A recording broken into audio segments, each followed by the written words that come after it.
marka insha Allah hadii la yiraahdo maadaama aad isugu imaateen halkan barnaamijka waxaan rabaa inaan furo nimankan odayaasha ee nala jooga iyo kuwa kale oo imaanayaba waxay naga codsadeen in maadaama aan meeshan aan isugu imaanayno anagoo isku wareysanayno inay wax noo sheegaan ma information kooda ayaga oo dantooda inay noo sheegaan oo ay maaragtay naga gadaan ra'yigooda waxay u socdaan qaarkood election qaarna waxay raadinayaan maxay ahayto school referendum in lacag maaragtay loo kordhiyo marka ayaga waxay raadinayaan marka inay naga helaan support. Yeah, we decided to give you the program ahead of time. I would like to give whoever wants to be the first one, introduce yourself and speak to yourself whatever you came here for. I'm Sean Plummer again, and I'm running for council president, and that's the person that represents everybody in the whole city of Rochester.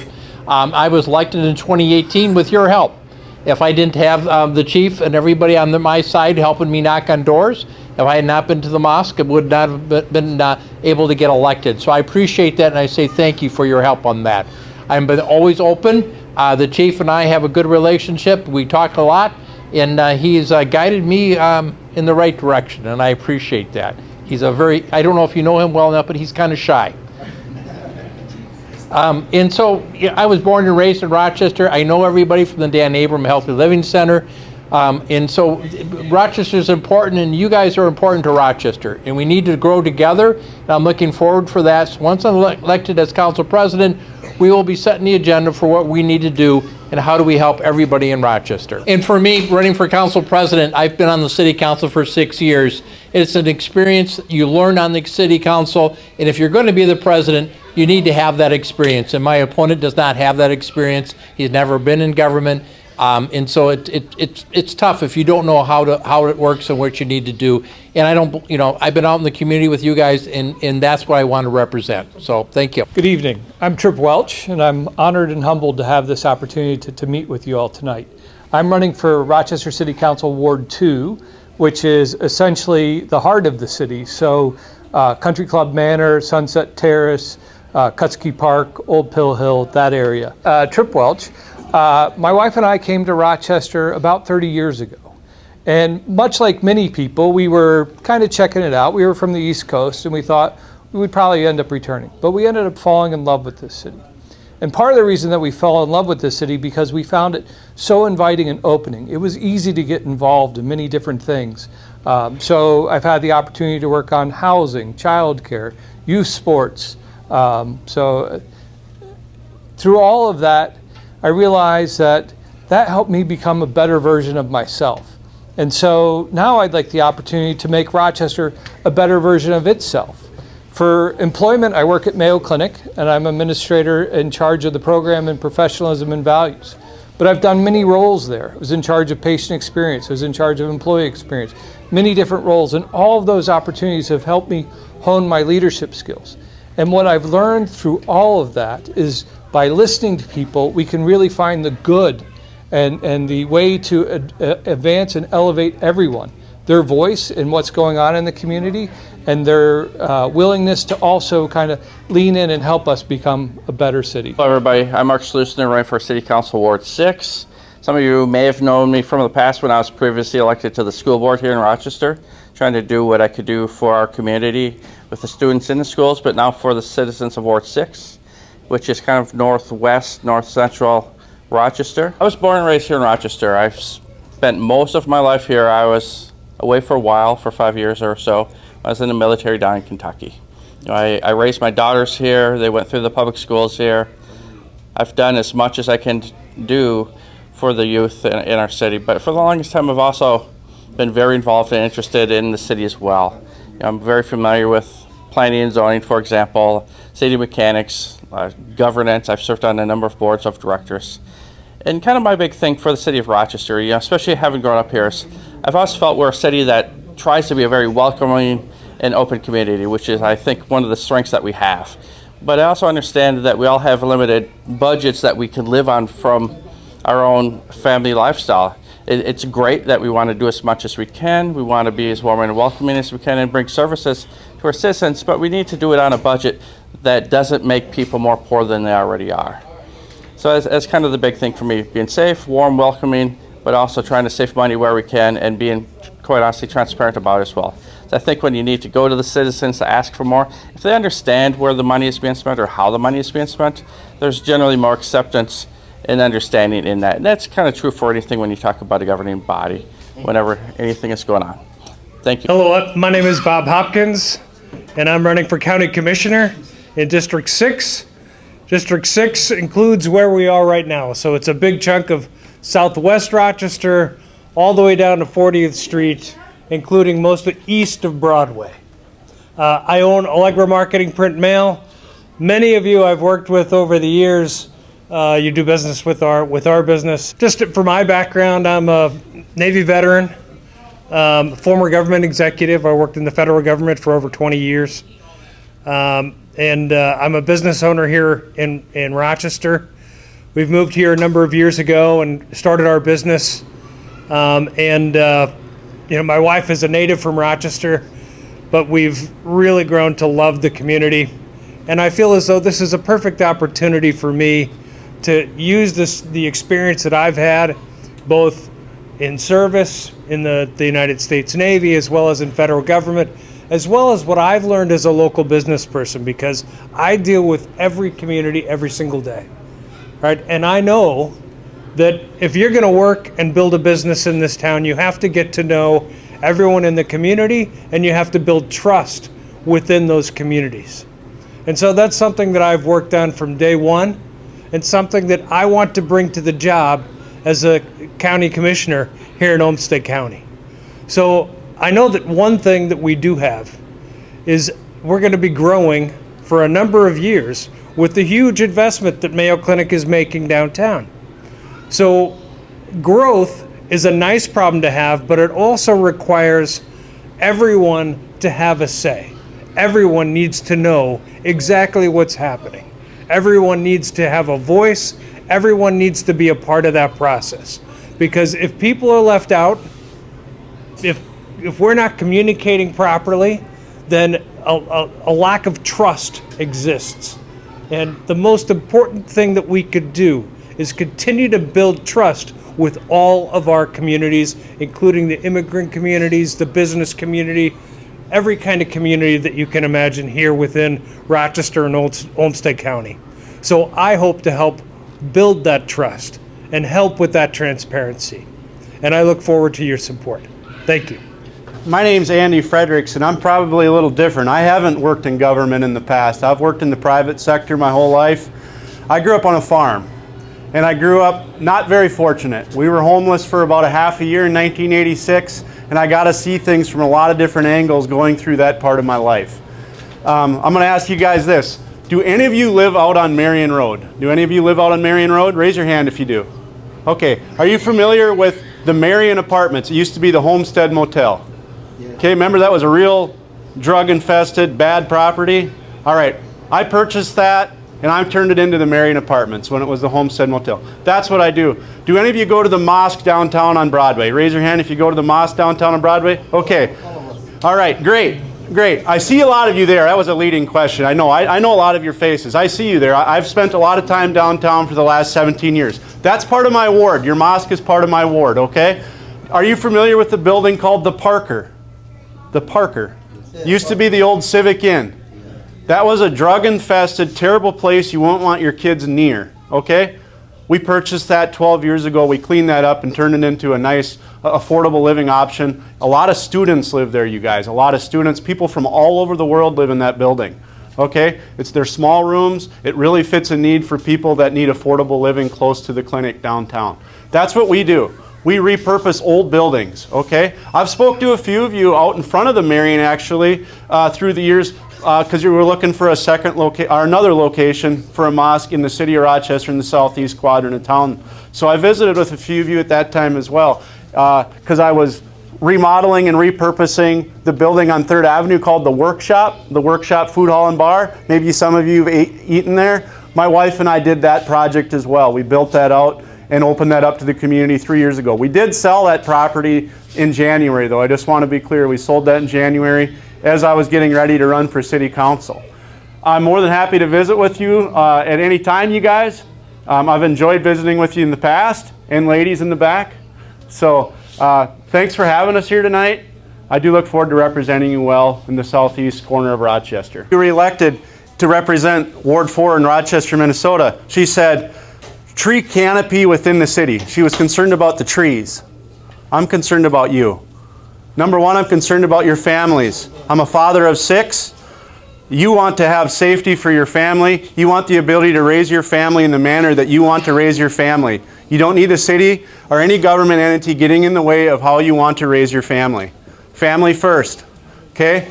That's what makes me different, okay? Community safety and your family, not the damn trees. Thank you. dadkan waxay ka hadleen waxqabadkooda waxay qabanayaan waxay rabaan in la elect gareeyo oo la doorto marka maadaama ay rabaan in la doorto waxa loo qeybiyay magaalada qaybaha kala duwan waxa la dhahaa ward 1 2 3 4 5 6 marka 5 ay u rangareynayaan 5 ward marad dhac 5 qaybood oo kamid ah magaalada Rochester ay u rangareynayaan maadaama ay u rangareynayaan waxay nin walba oo sheegay waxqabadkiisa iyo in la doorto marka waxaan weydiinay laba su'aalood oo ah maxaa uga fiicantiin kuwa kale ayagan u tartamaya position-kan hadda rabtiin idinka maxaase noogu jira dan annaga hadaan nahay dadka meesha jooga maxaa danoo noogu jira haddii idinka wax naqataan marka hadda waxaan rabaa inaan su'aal kala weydiiyo oo ku saabsan badanaa dadku doorashada mar intaysan gelin waxaan qabanaynaa waa fiican ay dhahaan laakiin markii la doorto kadib lama sii arko xafiisadana waaba xirtaanba taleefanada waa xirtaan marka waxaan rabnaa arrintaas inay nooga jawaabaan waxyaabaha kalifa waxaas la sheegayo hadhowna aan laga rumaynaynin maxaa garantiyoon haysanaa camal marka taasaan weydiinaa haddii ilaa yidhahdo normally when people wants to get elected they talk about their niceness, they're hard worker, what they are better than their competitive, what they can do. There's a lot of promises, but actually when they go to the office, sometimes they don't even reply the emails, they don't even answer the phones, and it becomes very difficult for them to fulfill what they promised before they got elected. Is there something that you guys want to share with us why that happens? That's one question. Second question is affordable housing. One of you, I think, or two of you talk about it. We need to know how you're going to nail that. How you're gonna get that affordable housing, and what affordable housing you're talking about? $400,000 or $500,000, $1 million housing, or come back to the 150,000 to 250,000 house that we used to buy it before. What is the point of affordable housing? That's the one. That's the second question. And third question will be one person will ask you, but I want to give you a time to answer these two questions, please. Thank you. So my goal, when somebody sends me an email, is to email back in 2 hours. And I will talk to most everybody. There's some people who are rude that I don't talk to, but 99% of people I talk to, and I try to return the call within that amount of time. So affordable housing, I call it attainable housing. Attainable housing is different for everybody, and we're working very hard with our sales tax extension that passed last year to help out incentivize more builders to come to Rochester to be in that market on houses. And if somebody buys a $400,000 house, they'll move out of their $200,000 house, and that makes that come available. Affordable housing piece. Okay, affordable housing, to me, my opponent thinks that the government identifies what affordable housing is. I couldn't disagree more. You decide what affordable housing is. What's affordable housing to you? My experience is this. I repurpose old structures into affordable housing. My average rent is $850 a month. Okay, for that $850 a month, they get their garbage taken care of, they get electricity, they get high-speed internet, and it's furnished. Okay, that's what I do for affordable housing. Anybody is welcome to apply. Anyone. There's no restrictions on that, obviously. Okay, so affordable housing in this community needs to be reimagined a little bit. To go out and build a single-family home and try to sell it for $200,000, you can't do it. You can't do it. By the time you buy the land, put in the utilities, and you get maybe a foundation built for that money. Okay? So it's impossible. Without subsidies, okay? Without subsidies. Problem is with subsidies, guess what? They come and tax you more to cover those subsidies, and you guys are paying for everybody else's things. So we got to be careful on those things as well. We got to be careful to keep trying to hand out money because we end up paying for it, especially as a small business owner. This last tax hike, the business owners are going to get hit on that quite a bit. I know all about that. We had one building in the last 10 years went from $9,000 a year to $72,000.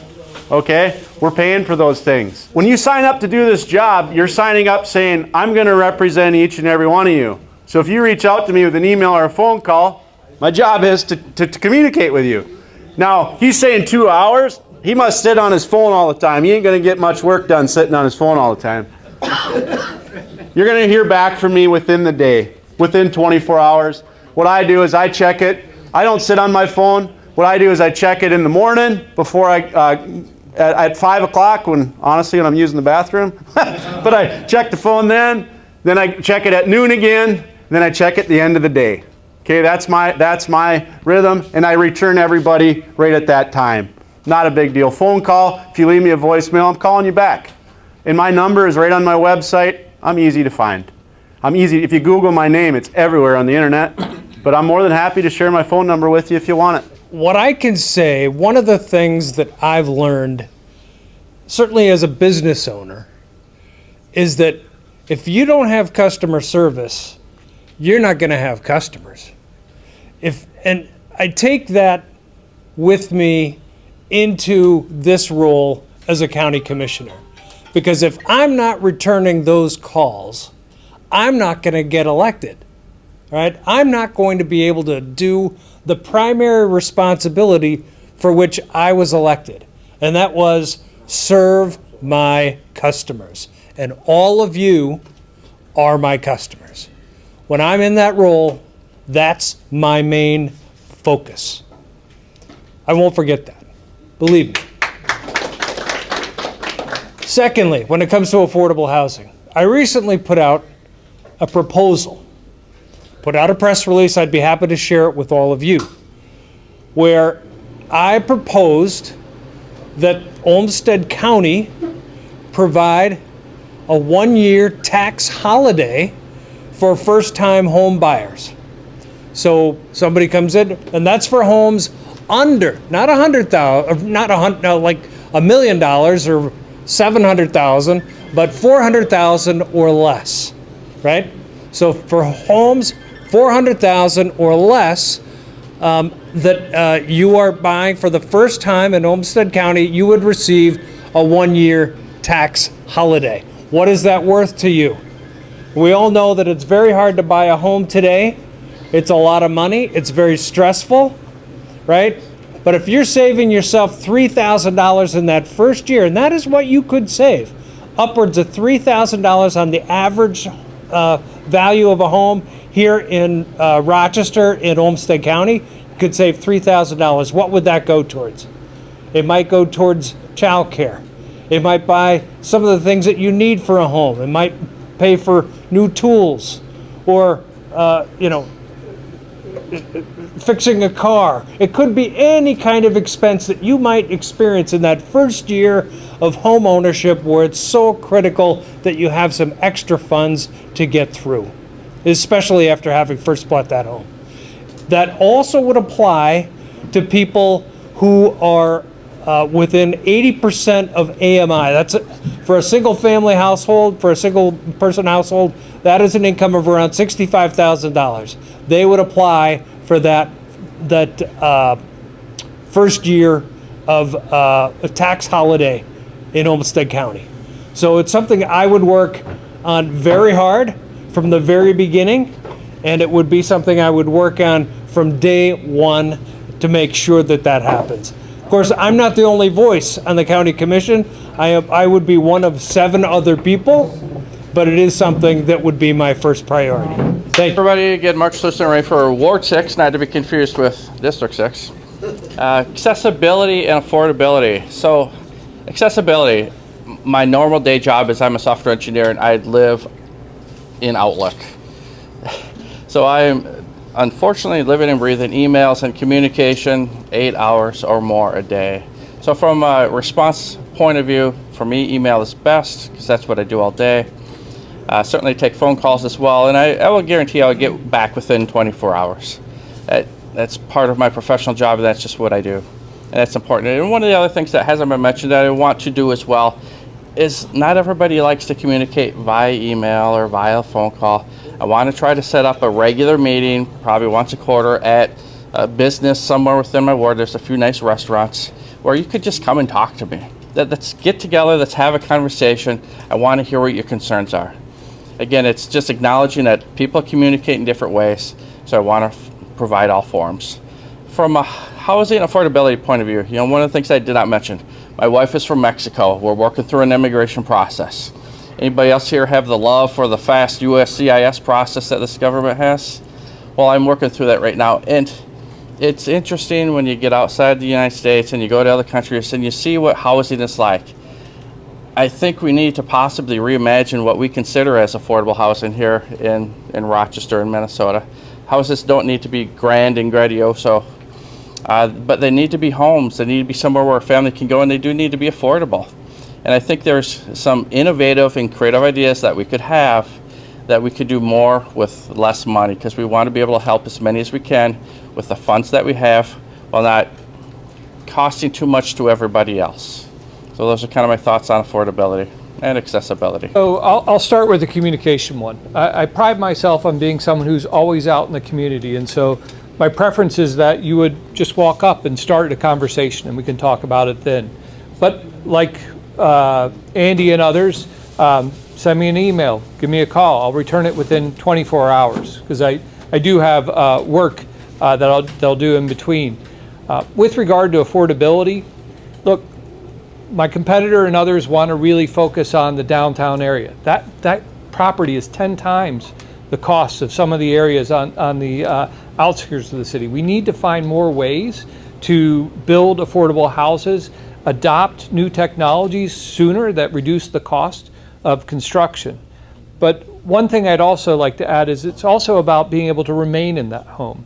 As I'm out talking with folks, their biggest concerns are they feel like they're being priced out of the home that they're already in.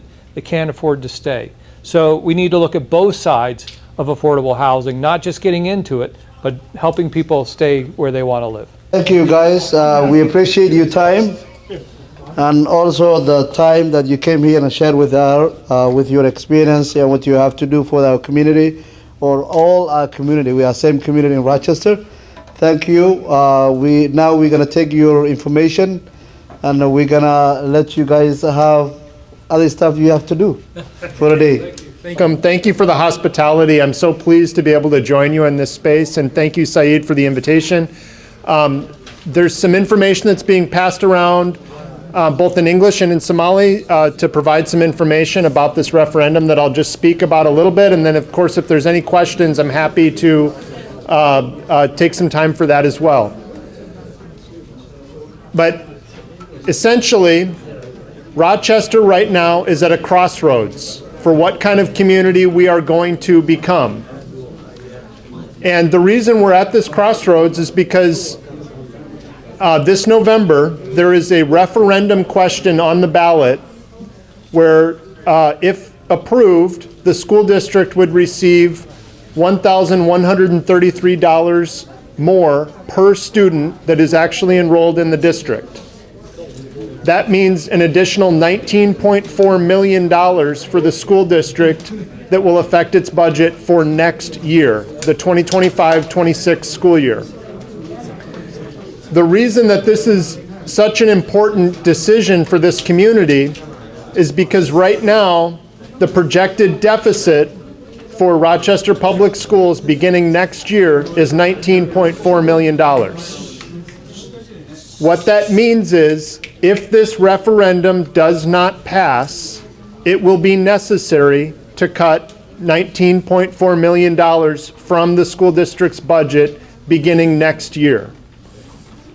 So the choice is stability and retaining the type of school system that we have right now, or significant reductions in the budget. That will require closing 3 schools, eliminating 50 teacher positions, increasing the size of the classes by at least 3 students across the board at all grade levels, eliminating 20 administrative positions that provide valuable services and supports to our students and families from the central office, and eliminating a set of programs that are designed to provide vocational and career training for many of our students, as well as advanced learning opportunities, enhanced mental health supports, and lots of other services that we are pleased to provide in the school district and want to be able to provide, but are not really part of the core state standard requirements for an education system. If this referendum does not pass, the school district will continue to meet state standards. We will follow state law. We will teach the required curriculum, but we will not be able to offer many of the enriching opportunities in advanced classes, especially at the high school level, and in career and vocational training, auto mechanics, the trades, welding class. I lay it out this way, and it occurs to me that I skipped over a piece of information that I might have assumed everyone here already understood. But let me lay it out anyway. An education system, and in particular a public education system, is critical to the fortunes of any community. Because when students are well educated, they are able to earn more money later in their life. They have a more stable family life. They're much less likely to undergo periods of unemployment or encounter the criminal justice system. They are much more likely to not have periods of unemployment or not have access to health care. And they are also far more likely to be civically engaged, to be healthier, to vote and to volunteer and be active in their communities. So education is important. And in Rochester, it is the public school district in particular that is overwhelmingly important for our community. The reason is 77.6% of all students within the RPS boundaries attend Rochester Public Schools. There are other educational choices that some families make at charter schools or enrolling in other districts, homeschool, but over 3/4 are educated in Rochester Public Schools. So the fortunes of Rochester Public Schools is going to dramatically dictate the fortunes of our young people and their eventual careers, their ability to earn and provide for their families and be civically engaged, be the employees and the entrepreneurs of tomorrow. That is not something that we should take for granted. Rochester is the 3rd largest city in our state, and the 2 largest cities, Minneapolis and St. Paul, do not have the good fortune of educating the vast majority of students in their districts. In Minneapolis, 51.6% of students attend Minneapolis public schools. In St. Paul, it's 58%, and I'll tell you, both of those communities are seeing their enrollment decline rapidly. When enrollment declines, it has dramatic effects for the ability of the school system to continue to plan for exciting offerings going into the future and to lay the foundation for the next set of innovations that our students are going to benefit from. Right now in Rochester, we're in the 3rd year of a very ambitious strategic plan to fundamentally redesign some of the constituent blocks of how we are serving our students, enhancing mental health supports, empowering student voice, reaching out to community, enhancing community partnerships and engagement, all building towards the critical focus of embedding this concept of deeper learning into every single classroom. So that means we're trying to flip from an emphasis on teaching skills and facts and the ability to just retain and recall information, and instead into applying that information to develop critical thinking skills. Because that's what our economy needs, that's what our community needs. We have a long ways to go, but we should be excited and by the progress that we're starting to see. The most recent Minnesota Comprehensive Assessment results that came out from students at the end of the last school year showed that Rochester Public Schools had reversed what had been an 8-year or a 10-year decline in proficiency rates for reading, math, and science. I'll tell you, we're not happy with where we are, but we are thrilled that we're moving in the right direction. We're making progress. We feel like we're on the right track. We have a solid plan in place. But if this referendum does not pass, it's important to know it will be very difficult to sustain that progress. I should also share that in Rochester, one of the consequences of the referendum passing and the way that this additional revenue would be raised is through property taxes. For an average household in RPS boundaries, the county assessor's office tells us that the value of that house is about $350,000. And that passage of this referendum would mean increasing taxes by $29 per month for that average household. I normally give this presentation with a deck of slides, and so I'm trying to remember if I've forgotten any important information. But I think that's the basics. I'm here to provide information. I certainly will not tell anyone how to vote as a school board member. As a personal citizen, I have my own views on this, and I hope that each of you will take this opportunity to become informed, to talk with others in your community, take the information that's here, and please do vote for this referendum. It will have significant consequences for our entire community. I would argue this single issue on the ballot will have a greater impact on our community than any other item on the ballot. Thank you, Justin Cook. I'm glad to see you again. Yes, of course. I saw you a couple days ago there. So we go forward. Thank you. Thank you. Somali Rochester Media.